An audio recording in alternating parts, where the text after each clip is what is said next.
Hi, welcome back to another episode of Midlifers. Today we are actually at a large format gathering. So we're going to explore the different kinds of large format cameras that are available and how to shoot them. I think Ian actually is interested in shooting 4x5.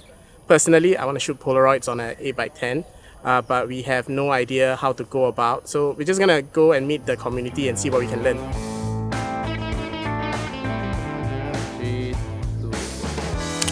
Hi everyone, so I have Luffy here with me. He's a world-renowned photographer. Okay. No.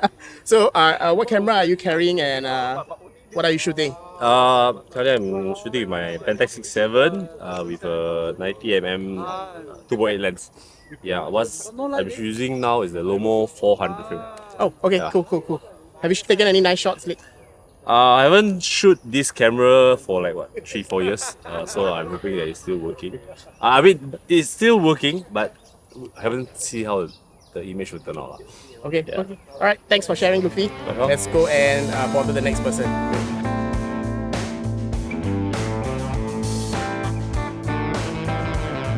Okay, so we actually have a special camera here. It's not really a large format camera, but it's a view camera. So similar to those cameras that you take large format pictures with. This actually takes medium format film, so it's quite convenient if, I guess, you're just starting out in this hobby. Just close.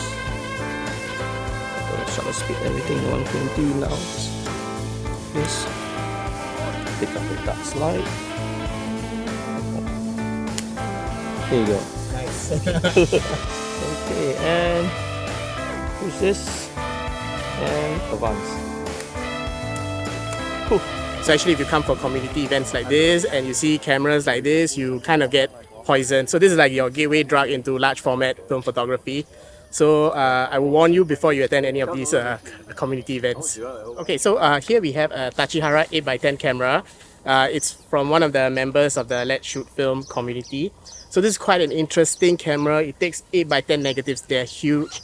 And the interesting thing about this camera is there's no shutter on the lens itself. So actually what the owner of the camera did is he will just cover the lens, and when it's time to take the exposure, what he'll do is he'll try to time it such that it's in seconds and just release it and then put it back. So it's a lot of going by feel, which I'm not used to you know. Alright, so the interesting thing about these view cameras is the ground glass or viewfinder is right here. It's very hard to nail sharpness or focus rather. So actually you'll use a loop like this, you will look through it. Normally you will have like this cloth over so you can really see clearly what's going on. I think Ian will superimpose that view in a short while. But I think it's amazing to see how manual this whole process is and how slow and intentional, I guess. Okay, so actually if you're wondering how big the sensor or image size is, this is my face, this is the size of the film negative. So the amount of detail you're capturing is just gonna be off the charts. Okay, so here we have a 4x5 view camera. Actually, it's made by Chamonix. It's quite large, so that's why you see it mounted on a tripod like this. There are a few parts to a camera like this.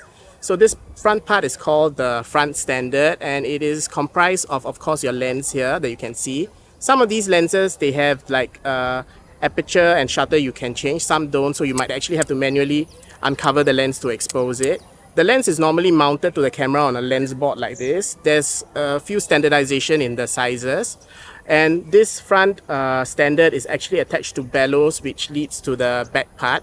View cameras like these, they're also called field cameras because they can be folded quite compactly. So this goes down and this goes over, so it becomes a rectangular cuboid shape. Why don't we take a look at the back standard now? Okay, so this is the rear standard. This whole part here. The film plane actually exists somewhere here. There's this ground glass similar to what you see on like medium format waist level cameras. So this is where you actually compose your image, you'll focus. Some people, they will use like a loop so that they can nail focus precisely. They may even cover the whole rear standard so that you can actually view the image clearly. Once you've checked all your settings, you're happy with your aperture shutter, that's when you will actually pull the back out and insert a film holder with the film preloaded.